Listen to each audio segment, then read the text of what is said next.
Oi, meus amores. Nós vamos começar a unidade 4. Vamos falar um pouquinho sobre clima e tempo meteorológico, tá? Sobre a previsão do tempo, como nós fazemos a previsão, quais são os aparelhos utilizados, tudo a gente vai falar nesse capítulo, tá? A gente vai começar a falar sobre previsão do tempo meteorológico e clima. É comum a gente assistir os jornais, né? A Maju lá falar, antigamente a Maju, agora a Maju é âncora. Falava lá sobre amanhã vai fazer tantos graus, a sensação térmica de tantos e assim por diante, né? Então é comum a gente assistir esses telejornais ou até mesmo olhar os aplicativos no celular, né? Falando sobre a previsão do tempo. E para a gente saber se o dia será chuvoso, se nublado, ensolarado, isso pode nos auxiliar na escolha do tipo de roupa que vamos usar, se leva guarda-chuva ou não. No entanto, essas previsões sobre o tempo, para que elas cheguem até a serem televisionadas, ou até mesmo nos seus aplicativos, elas precisam ser coletadas e organizadas antecipadamente. Você imagina como é realizado esse processo de previsão do tempo meteorológico? Existem algumas variáveis também, tá, gente? A previsão pode ser, às vezes, ser falha, tá? Dizer que vai ser uma coisa e acaba tendo um possível vento, que pode mudar completamente a previsão do tempo, tá? Você sabe se nessa semana as temperaturas da cidade estão altas ou baixas? Como é que está o tempo? Será que vai haver muitas nuvens no céu? Se ventará? Se vai chover? Como é que está a umidade relativa do ar? O que é a umidade relativa do ar, né? Ela está alta, está baixa? Saber previamente as respostas para essas perguntas pode facilitar e auxiliar no seu dia a dia, permitindo que você possa se precaver. Acompanhar as condições do tempo também é muito importante para setores como agricultura, pesca, transporte e energéticos, pois dependendo dos níveis de chuva ou das temperaturas, toda uma safra pode ser perdida, rios podem secar, voos podem ser cancelados ou fontes de energia como a hídrica e a solar podem ser prejudicados, trazendo consequências diretas para a população. A área que estuda a atmosfera da Terra e seus fenômenos e que pode ajudar a responder essas perguntas acima é a meteorologia. Por meio do campo da previsão do tempo, as condições do tempo em certos locais são estudadas antecipadamente, sendo analisados dados referentes aos ventos, às chuvas, à temperatura, à umidade relativa do ar, à insolação, à pressão do ar e à ocorrência de raios e trovões. Uma sub-área da meteorologia presente em nosso cotidiano é a climatologia, que é responsável por estudar o clima de determinada região. Para isso, o climatologista ele vai estudar o local e, com base em dados referentes por pelo menos 30 anos, consegue estabelecer padrões e definir o clima da região. A climatologia é importante para áreas como tecnologia, agricultura, represas e medicina. Por exemplo, ao conhecer o clima de uma região, é possível desenvolver alimentos transgênicos que possam se adaptar a essa região. Assim, agricultores podem cultivar alimentos adequados ao clima graças a essas informações. Já os responsáveis pelas represas têm como prever quais os níveis de chuva da região e, consequentemente, os níveis do rio que chegam às barragens. Por fim, sabendo do clima da região, é possível prever quais serão as doenças respiratórias mais comuns na população. Por exemplo, aqui no Brasil, em Brasília, a umidade relativa do ar é baixa. Então lá costuma ser o clima é mais seco, né? Ali a gente tem um clima de cerrado, então costuma ser mais seco. A gente tem baixa umidade relativa do ar.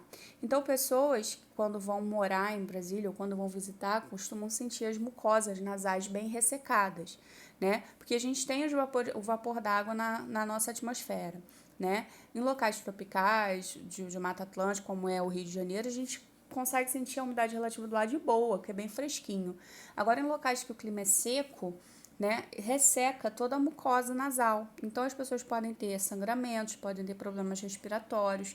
Então, se você conhece o clima e se você já tem um problema respiratório, você vai para Brasília, você já leva direto aqueles seus inaladores e tudinho, porque você sabe que você vai ter problema, tá? Então, é importante estudar a climatologia também, porque cada estado do nosso Brasil tem um clima característico, até porque são biomas diferentes, né? A gente tem climas diferentes.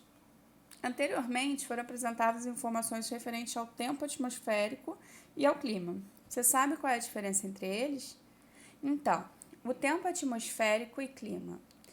Qual é a diferença entre eles? Nem todos sabem a diferença, porém são fenômenos muito presentes no nosso cotidiano e nossas conversas.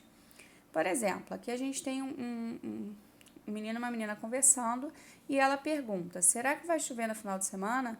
Ainda preciso escolher a minha roupa para a festa.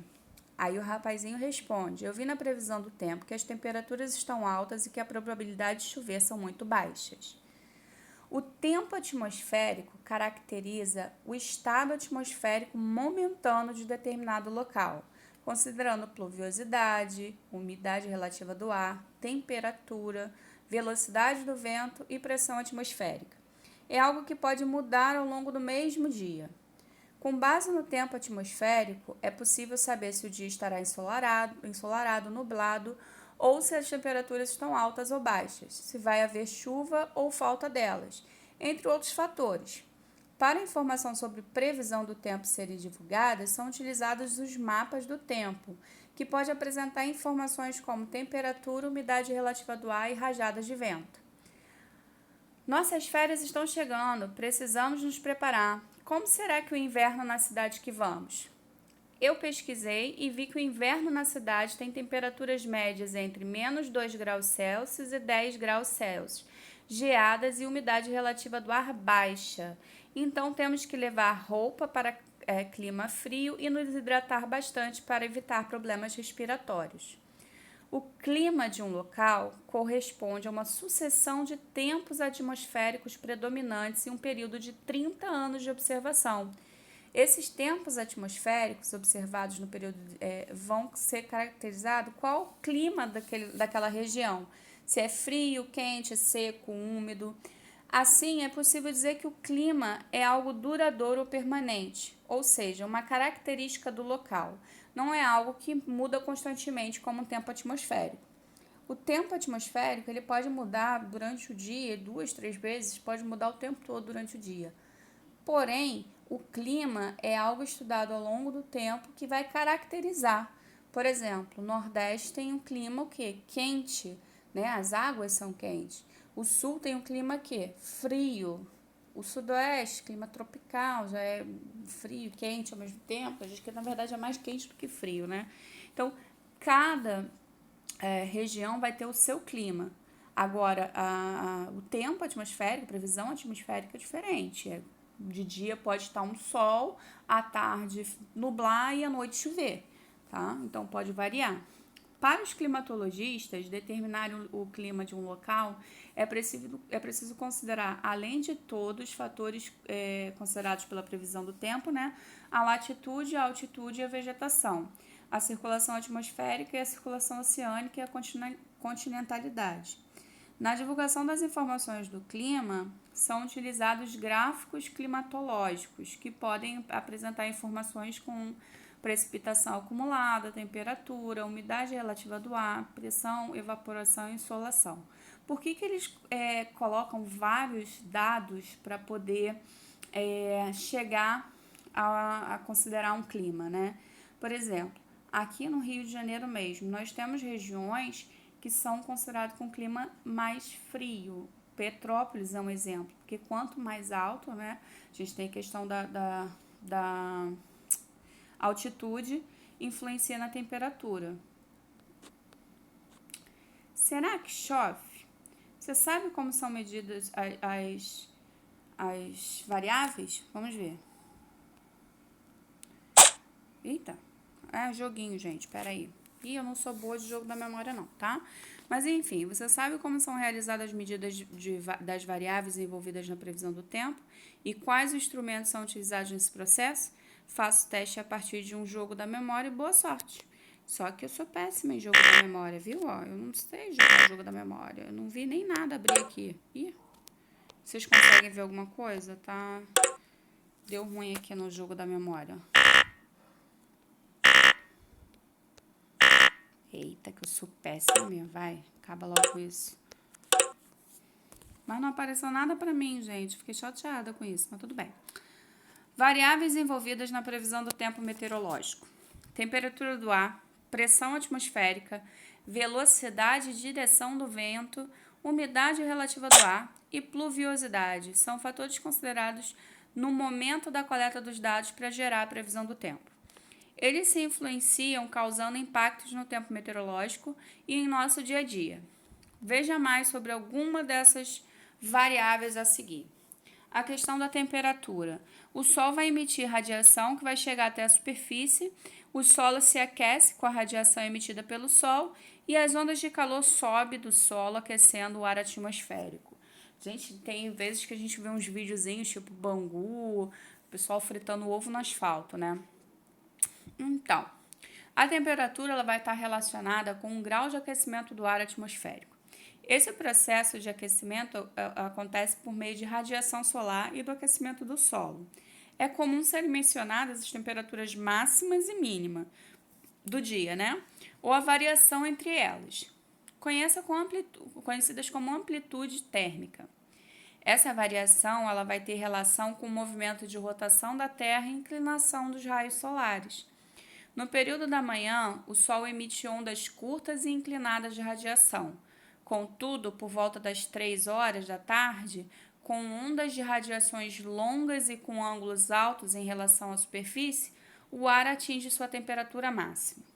Ao anoitecer, as temperaturas serão mínimas e o calor será dissipado aos poucos até o ciclo recomeçar para um novo dia.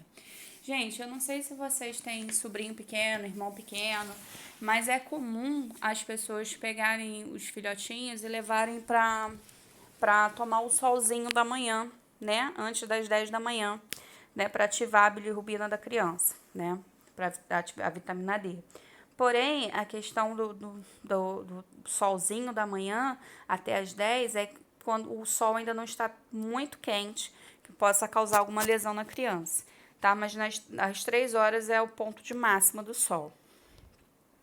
A concentração das moléculas é maior nas baixas altitudes do que e menor nas altas altitudes, porque quanto mais alto fica, o ar fica rarefeito, fica faltando oxigênio, fica faltando os gases ali, por isso fica mais frio. Pressão atmosférica. A atmosfera terrestre é composta de diversos gases com diferentes massas. Devido à força da gravidade da Terra, esses gases eles exercem uma força em forma de peso sobre a superfície denominada pressão atmosférica. Como depende da gravidade, a pressão atmosférica tem relação com as altitudes. Próximo da superfície, a força da gravidade é exercida em sua maior intensidade, fazendo com que o ar seja mais concentrado e a pressão seja maior. À medida que a altitude aumenta, a atmosfera não sofre tanto com a força da gravidade, fazendo com que o ar seja mais rarefeito e a pressão menor. Além das altitudes, as temperaturas do ar também têm influência sobre a intensidade da pressão atmosférica. Quando o ar está com temperaturas elevadas, o espaço entre as moléculas aumenta, tornando-se menos denso e com uma menor pressão. Já quando o ar está com temperaturas baixas, as moléculas do ar se aproximam, tornando o ar mais denso e com maior pressão. Os ventos. As camadas de ar que estão mais próximas do solo apresentam uma temperatura mais elevada e pressão menor, tornando-se mais leves e, consequentemente, subindo em direção ao céu. O espaço que ficou sem ar quente é substituído pelo ar mais frio, que desce por ter uma maior pressão e maior densidade. Quando o vento com temperaturas altas alcança altitudes mais elevadas, ele se resfria e se torna mais denso, retornando para as baixas altitudes. Já os ventos que estavam nas altas altitudes e que foram para o próximo do solo se aquecem e se tornam menos densos, subindo e reiniciando esse ciclo. Essa movimentação entre diferentes pressões gera os ventos. Assim, dias sem ventos demonstram que não houve grandes variações de temperatura ou de pressão, né? Não houve deslocamentos significativos de massa do ar. Hoje a umidade relativa do ar está em 30%, então consumam bastante água. O que é a umidade relativa do ar? É um termo que é utilizado nas previsões do tempo, mas que fala sobre o que é para que serve a umidade relativa do ar, né?